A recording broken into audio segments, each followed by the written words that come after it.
आज की भाग-दौड़ भरी जिंदगी में हर व्यक्ति एक बेहतर जिंदगी की तलाश कर रहा है, लेकिन उनमें से कुछ लोग ही अपने लक्ष्य को हासिल कर पाते हैं, जबकि ज़्यादातर लोग अपने लक्ष्य तक पहुंच ही नहीं पाते।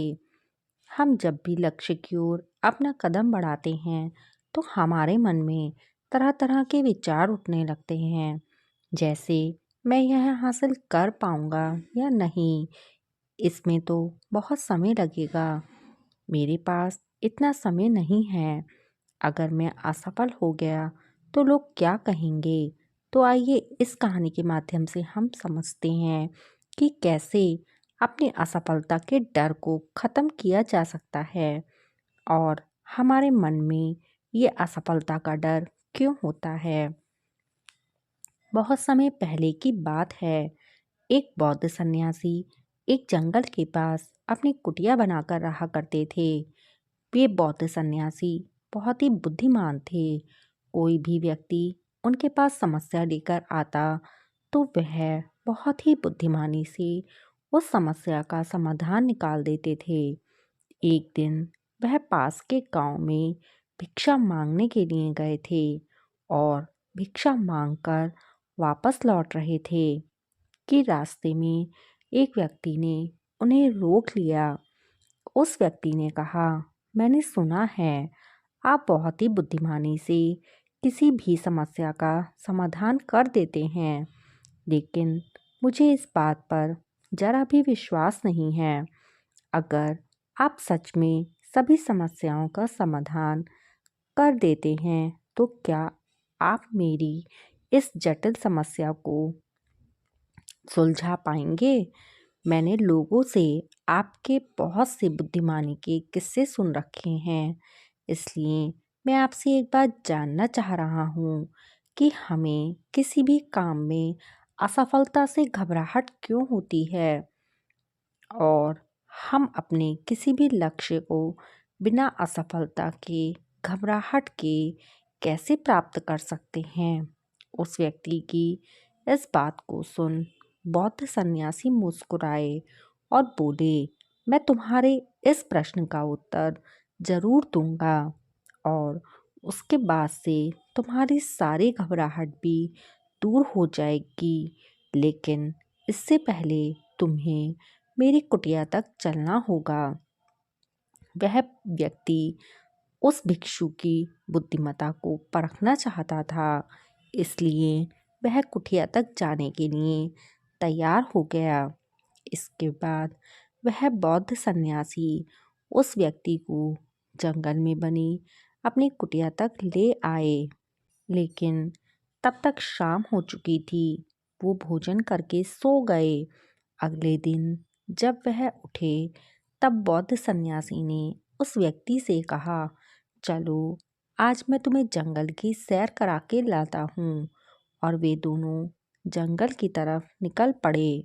कुछ समय बाद बौद्ध सन्यासी ने उस व्यक्ति को एक गुफा दिखाई और कहा, चलो मैं तुम्हें इस गुफा की सैर कराता हूँ।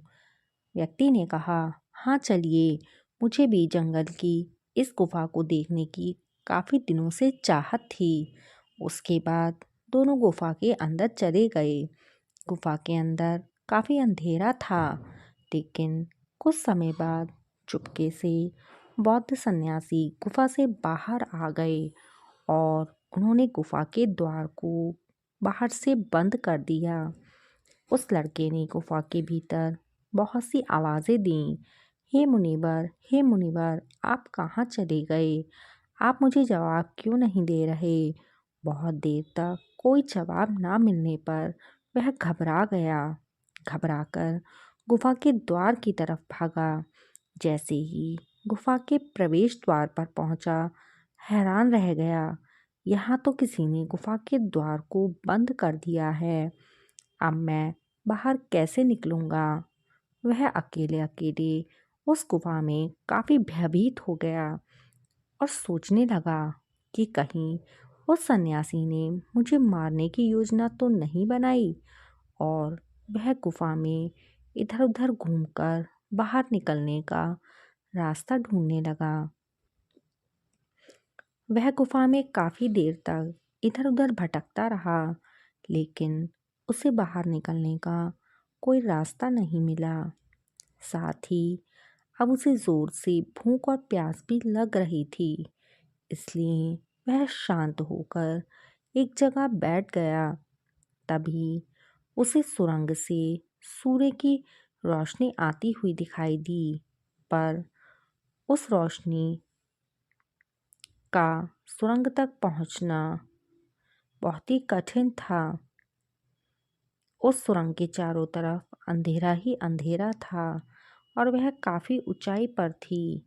फिर भी वह तुरंत उठा और अपनी भूख प्यास को भूलकर अपना सारा ध्यान उस गुफा से बाहर निकलने में लगा दिया।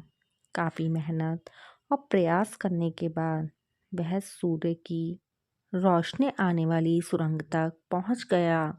काफी देर तक वह सुरंग में ऊपर चढ़ता गया। तभी अचानक उसे वह सन्यासी हाथ बढ़ाते हुए दिखा। वह लड़का झट से उस सन्यासी का हाथ पकड़कर बाहर आ गया और बाहर आते ही उस सन्यासी पर गुस्सा करते हुए बोला, आप मुझे इस अंधेरी गुफा में छोड़कर अकेले बाहर आ गए। आपको पता है मैं कितना भयभीत हो गया था, मुझे कितनी जोर से प्यास लगी थी। उस सन्यासी ने मुस्कुराते हुए उसे पानी दिया और बोले, तुम मेरी बातों को ध्यान से सुनना। तुम उस गुफा के बाहर सिर्फ दो कारणों से निकल पाए हो।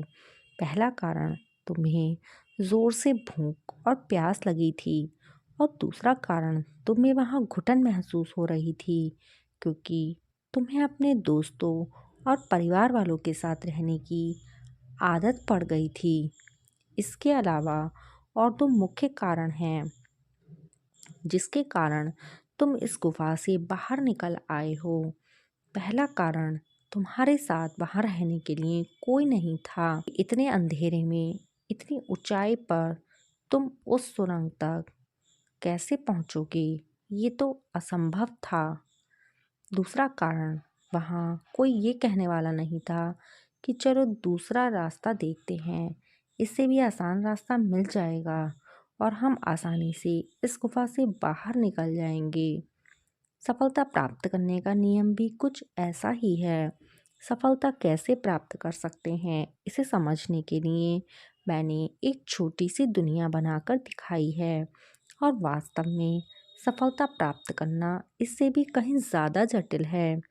जब आप किसी लक्ष्य को पूरा करने जाते हैं तो सलाह देने के लिए बहुत से फालतू लोग मिल जाते हैं जो खुद तो कुछ नहीं कर पाए और हमें ज्ञान देते हैं, ये मत करो वो मत करो, तुमसे ना हो पाएगा, इससे अच्छा तुम वो काम कर लो।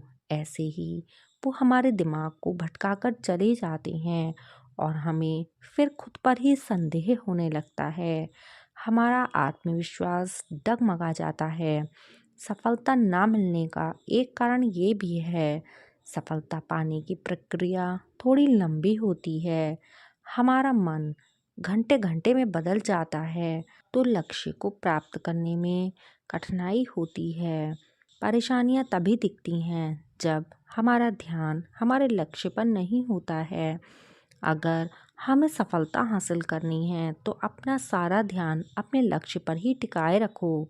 मुनिवर की इन बातों को सुनकर उस व्यक्ति की आंखें खुल गईं और बोला, आप सच में बहुत बुद्धिमान हैं। मैं आपसे वादा करता हूँ कि आपके द्वारा बताई बातों को अपने जीवन में जरूर अपनाऊंगा।